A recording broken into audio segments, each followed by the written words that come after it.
What's up, Patreon family? It's me, your girl, here to do another celebrity birth chart reading, this time on Tia Mowry. This is going to be a revisited because I did do a natal chart reading on Tia and Tamara in the past on my main YouTube channel. If you'd like to, feel free to check that out at any time. However, this particular reading is going to be within the scope of the most recent divorce announcement that Tia made. So she took to social media basically to disclose that she and her husband, Corey Hardwick, are getting a divorce. Now, we still have a few days left in Libra season, so I wanted to really touch on a lot of these Libra themes, right? Libra is the sign of marriage, union, partnerships.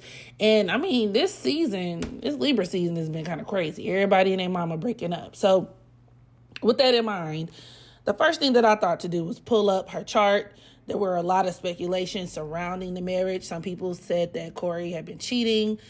People started pulling up past clips of the couple interacting with one another, picking apart their interactions, so on and so forth. So, as we always do, I would like to place this entire situation into more of an astrological context. And, let's see what we can discern from Tia's natal chart as it pertains to this marriage, as well as her divorce. So without further ado, let's go ahead and get started. So Tia was born on July 6, 1978 at 4:32 p.m. in Gelsenkirchen, Germany. And the first thing that stood out to me was the fact that Tia is a birth number 6. The number 6 is ruled by Libra. So right off bat, you could deal with the person who may be naturally predisposed towards partnership, right? These are your quintessential lover girls, so to speak. People who may feel a lot more at ease, a lot more complete when they are either married or in a relationship. You know, these are people who can be involved in pretty long-term relationships. And it just so happens that the 6 energy corresponds with her being a Libra North Node. She has her North Node at the 0 degree, which is considered the Aries point. When we talk about the 0 degree of cardinal signs, which means it could have it could kind of have an extra dose of karma attached to it. It could be indicative of like extreme situations where things are initiated outside of one's own will, or outside of oneself, right? Circumstances and things that could come about that maybe you don't really have that much control in, or things that could be very drastic that may shape the course of a person's life, or in this case, her relationship, her marriage. But she has her North Node at that 0 degree of Libra, placed in the 10th house. And this could deal with the person where karmically, yes, in this lifetime, she is supposed to be someone who experiences marriage and, once again, partnership and unionship, and where she can have a very public marriage with this located in the 10th house. I would take that a step further to even say a marriage that could even function more like a business than an actual marriage. Okay. The 10th house can deal with like conglomerates and businesses, and a lot of people with, a lot of like Venus energy, Libra energy in the 10th house. For some, this can manifest in like finding love in the workplace, dating a boss. But for some people, it could even deal with like working with your partner. Sometimes this kind of has a power couple kind of vibe to it. But the lower octave could be a couple who may, function where the relationship could be like work, put it that way. And one of the observations that I made, or at least one of the main things that I noticed when people were talking about Tia and Corey's relationship, people were talking about the length, and they were so surprised about them filing for divorce, considering the fact that they've been married for maybe like 10 or 11 years, and then actually been dating for maybe 20 years. So the 10th house can deal with longevity. So when you take that Aries North Node and place it in the 10th house like this, another interpretation of this could be a very long marriage, but more so a long suffering marriage. That's the lower octave of the 10th house, y'all. The 10th house, yes, it can deal with time. It could, grant a lot of longevity and things like that. But it could also like stifle, especially like a lot of the passion in the relationship, or it can make it to where two people just kind of hold on to a situation, even though it's past its expiration date. The relationship could be dead and gone. And those are the kind of vibes that I feel are present between Tia and Corey, no matter what people see. And you also have to keep in mind that Libra likes to keep up appearances. So that Libra North Node in the 10th house, yes, this could be a very unhappy, a very long marriage, a marriage where they operate more like business partners. It's very obligation based, but there could be a lot of energy, a lot of effort that is, put into making the shit look better than what it is. You know what I mean? Libra deals with PR. So you could even look at this as why she even felt it necessary to come out with a public statement in regards to her divorce anyway. It's like, girl, just divorce and move on with your life, girl. Like, why did you even have to let us know in this like super classy kind of way? But that's very Libra North Node in the 10th house. And I would take this even further to say, I don't feel like this was just a happy marriage. And in a lot of the clips that people were bringing up of the two interacting, people were saying Corey hated her ass. And I actually concur. You could actually see this in Tia's chart because she also has Venus in the 9th house of Leo conjoined to her Saturn here. Now, you could look at this as her dating somebody in, the industry. Corey is also an actor. I believe his acting career took off way after Tia's did. As a matter of fact, if my memory serves me correctly, the story goes that Tia actually met Corey when he was just a regular random on the street, okay? And she supported him. She helped him out in his time of dire straits and struggle, and pretty much was the down girlfriend, right? The ride or die girlfriend, until he was able to come up and start booking acting gigs. And, even though he has a pretty decent acting career, he's still not Tia Mowry, right? And this Venus Saturn conjunction in the 9th house could correspond with that, because it could deal with her, dating another actor or somebody in the entertainment industry. But B, with this Saturn component, this could be like being in a relationship that could be, once again, burdened, where one could be burdened, especially financially. This is also reinforced with the fact that Tia has Capricorn in the 2nd house. So she may have been very well taking care of him financially, bearing the brunt of the responsibilities, a lot of their financial responsibilities. Leo does deal with children. So having that Venus Saturn conjunction in Leo with Capricorn in the 2nd house, her relationship with Corey may have felt like she had an extra child. They had 2 children together, but it kind of gives the vibes of her pulling most of the weight in the relationship. And that's not, I can see how that can make a person miserable. Saturn could also deal with cruelty. Venus conjoined to Saturn and Leo could even create a relationship where love and once again, passion and things like that could be lacking, where you could have a partner who could be downright mean to your ass, or where he just kind of has a chip on his shoulder in regards to her. So, cruelty, punishment could be a thing, so on and so forth. Not to mention, she's also a Cancer stellium. She has that Cancer sun, moon, and Jupiter in the 8th house. Cancer is one of the signs of the ride or die chick. And this is because Cancer deals with unconditional love. That's one of the archetypes of Cancer. But when you place it in the 8th house like this, it could give way to codependency. Cancer outside of the 8th house, depending on what's going on, with the placement, could deal with codependency, but definitely in the 8th house. And then it's squaring her Pluto. That could even deal with a controlling relationship. Pluto at the 13th degree of Libra, which is sitting right here on her 11th house cusp.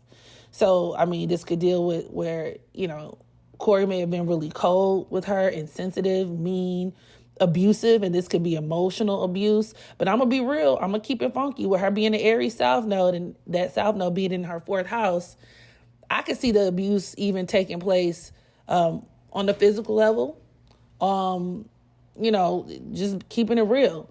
That Aries, Libra polarity, especially with the South Node being in the 4th house, produces a relationship where, like, you really don't know what's going on behind closed doors. Once again, they could be faking the funk for the public, but behind closed doors, Aries in the 4th house is nasty fights, knockout, drag out fights.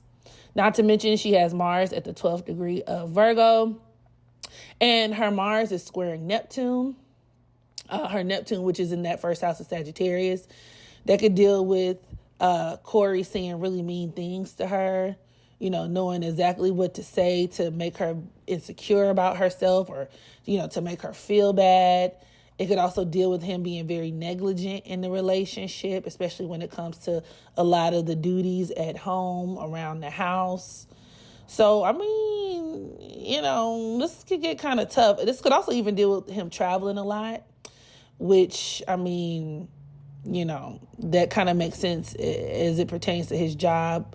Same thing with that Sun-Jupiter conjunction.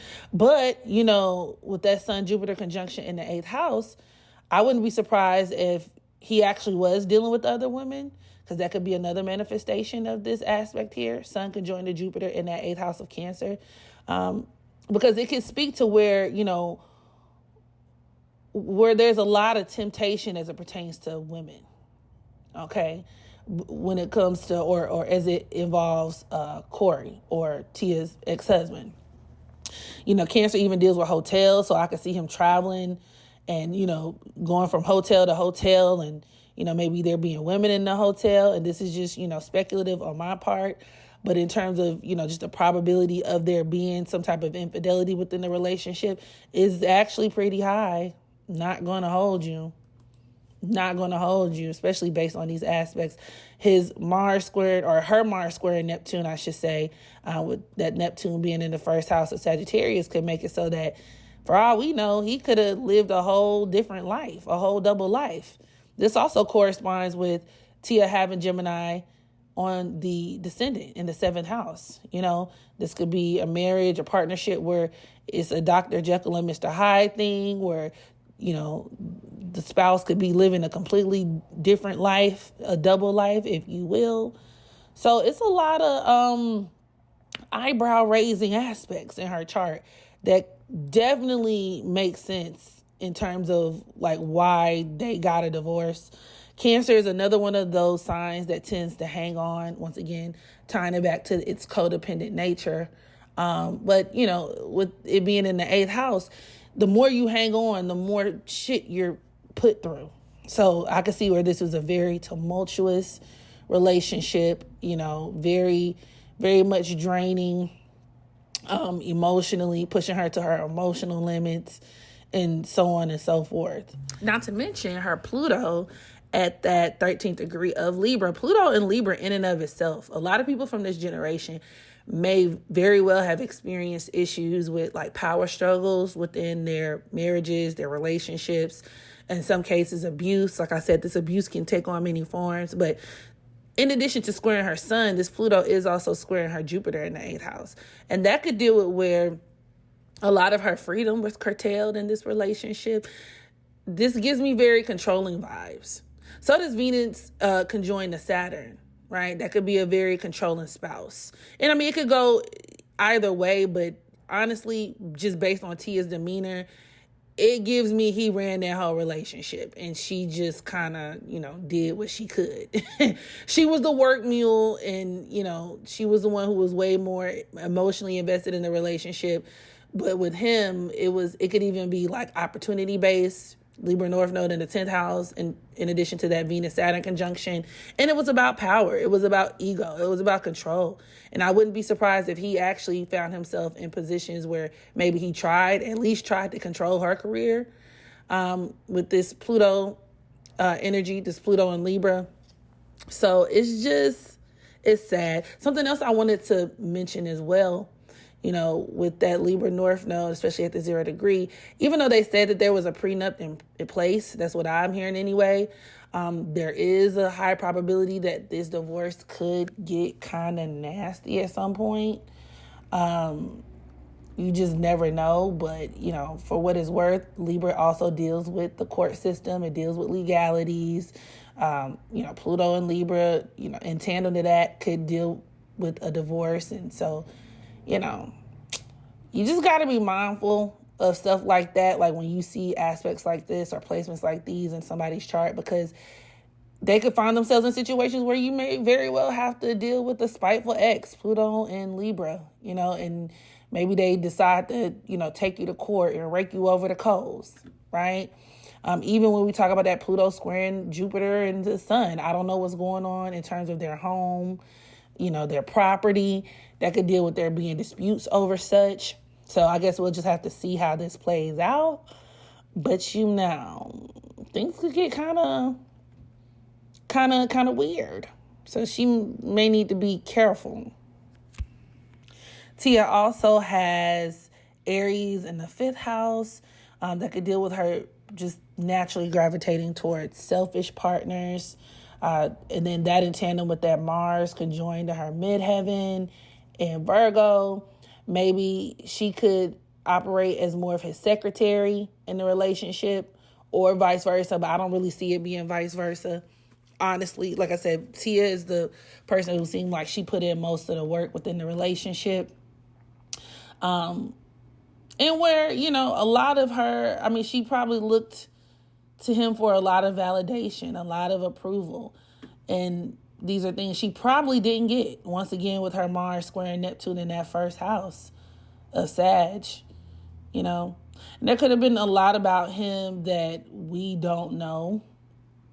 So, it's just that Mars squaring Neptune aspect too could make a woman naturally predisposed towards attracting bums as well. Guys where you may have to pick up most of the slack. And like I said, their relationship spells out to me. Like I said, she was the ride or die chick. She was the one who took on most of the responsibility in the relationship. He comes up to a certain degree and then maybe even resents her for it, dare I say it. And that could very well align with that Pluto in Libra squaring her sun, right? Where you just kind of your partner, you have a husband or a spouse that just resents you. Like there's once again, a chip on their shoulder. They don't like you that much. Once again, Venus conjoined to Saturn in Leo. Karmically, she has a lot of debt tied to like her heart space, her heart chakra.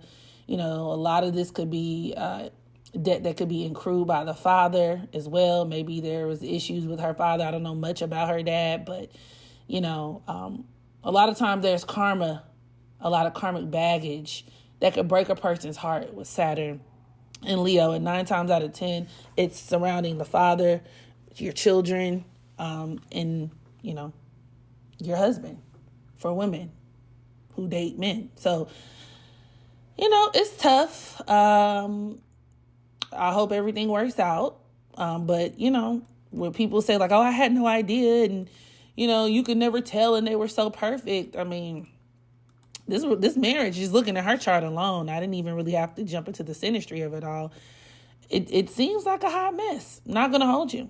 Not going to hold you there. So I didn't want to make this video too long, but I did want to address it and touch on the subject.